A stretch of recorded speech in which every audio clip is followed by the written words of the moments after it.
भगवान शिव की कथा वर्णन कर रही है। क्या नाम लेना है?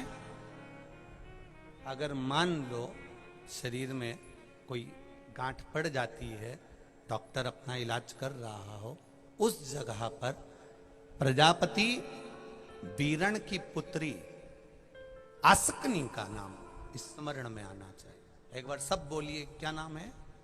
आसकनी।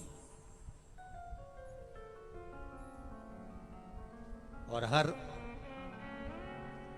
हम आसकनी का नाम भी नहीं बोल सकते, तो इसी आसकनी का एक नाम है वीरणी। क्या नाम है? वीरणी। इसी का नाम आसकनी का ही एक नाम, क्योंकि प्रजापति वीरण की पुत्री है, तो इसलिए यह आसकनी का एक नाम है वीरणी।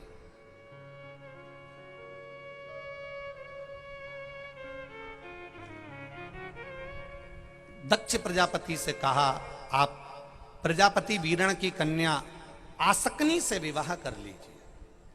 महाराज, आसकनी से विवाह? हां, कारण दक्ष प्रजापति से कहा भगवान ब्रह्मा जी ने कि प्रजापति वीरण की कन्या आसकनी केवल ऐसी है जो मन से, अगर गर्भ से बच्चों को जन्म भी दे तो उन बच्चों को केवल जल के छींटा देकर भी हजारों अंश उत्पन्न कर सकती है। वो वीरणी में, वो आसकनी में बल है। वो बल आसकनी में है, वीरणी में है।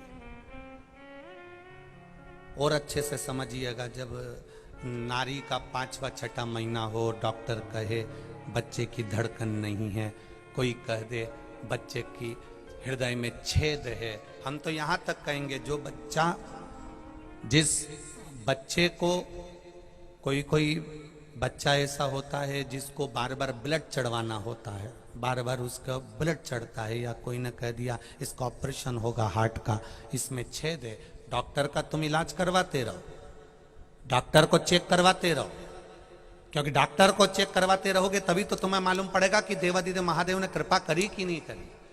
और अगर डॉक्टर के यहां जाना छोड़ दोगे तो बताएगा कौन तुमको? इसलिए डॉक्टर के यहां जरूर जाओ, डॉक्टर से चेक भी करवाओ, डॉक्टर का इलाज भी करो, डॉक्टर की दवाई भी खाओ, और साथ में देवादिदेव महादेव का स्मरण भी करिए। एक पत्र और है,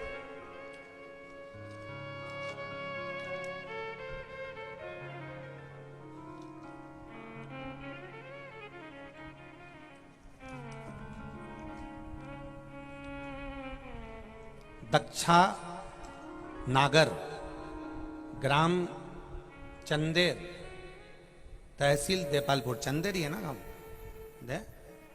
चांदेर, ग्राम चांदेर, तहसील देपालपुर की निवासी हूं। कहीं बैठी हो तो हाथ हिलाइएगा।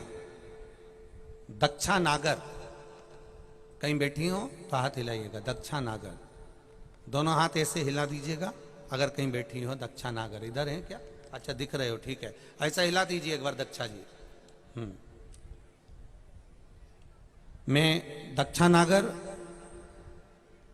चांदेर तहसील देपालपुर के निवासी हूं। गुरुदेव बाबा को बहुत बहुत धन्यवाद देने के लिए आई हूं।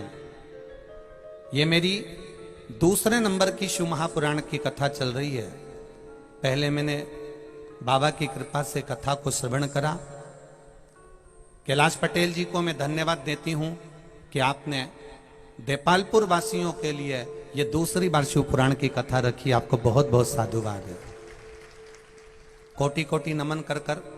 गुरुजी, मेरी बहन की लड़की जो कि जन्म से ही मानसिक रोग ग्रसित हो गई थी, उसका विवेक काम करना बंद कर दिया था, शरीर शिथिल था, जन्म से ही थी। खूब इलाज करवाया पर कोई आराम नहीं पड़ा। फिर आपने पशुपति व्रत के बारे में बताया, और व्रत में आपने जैसा जैसा वर्णन किया वैसा वैसा पशुपति व्रत करना प्रारंभ करा। और एक बार आपने तांबे का कलश और दीप का जो उपाय बताया था वो मैंने अपनी बहन की लड़की से करवाया। आज की स्थिति में जिसको मानसिक बीमारी थी जो कि पूर्ण तरह से लोग उसको देखकर हंसते थे, पागल कहते थे, अब वो पूर्ण तरह से ठीक हो चुकी है। इसलिए मैं यहां पर प्रणाम करने के लिए आई हूं। शिव तत्व की प्राप्ति अर्थात, बैठिए बहन बैठिए, श्री शिवाय नमस्तुभ्यम, बैठ जाइए। शिव तत्व की प्राप्ति का एक सुख हो हमारे भीतर।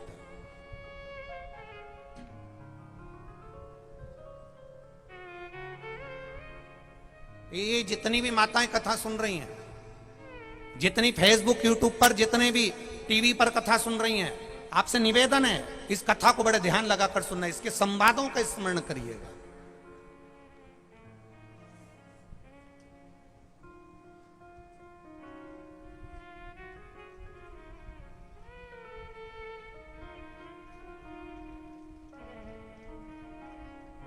आसक्ति का स्मरण, अगर गांठ भी गर्भाशय में है और डॉक्टर बोल रहा है कि ऑपरेशन है, कराना है, डॉक्टर साहब से कहना साहब जल्दी तो नहीं है ना, 15 दिन का समय तो मिल सकता है या 10 दिन का समय तो मिल सकता है इसका ऑपरेशन कराने के लिए। फिर आसक्ति का नाम लेकर शिव जी की शिवलिंग पर जब हम बेलपत्र समर्पित करें तो ये डंडी का मुख जब हम शिव जी को चढ़ाते हैं तो इस डंडी का मुख हमेशा हम उधर रखते हैं।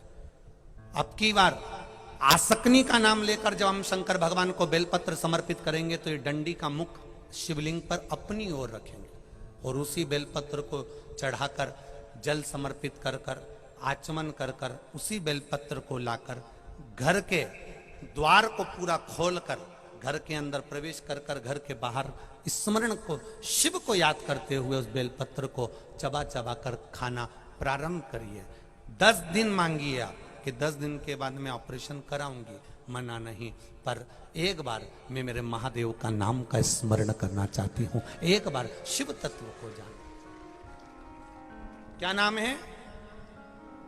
जम के बोलो, नाम बोलो फिर से। आसक्ति। इस नाम की मूलता का स्मरण करिए। वीरणी आसक्ति।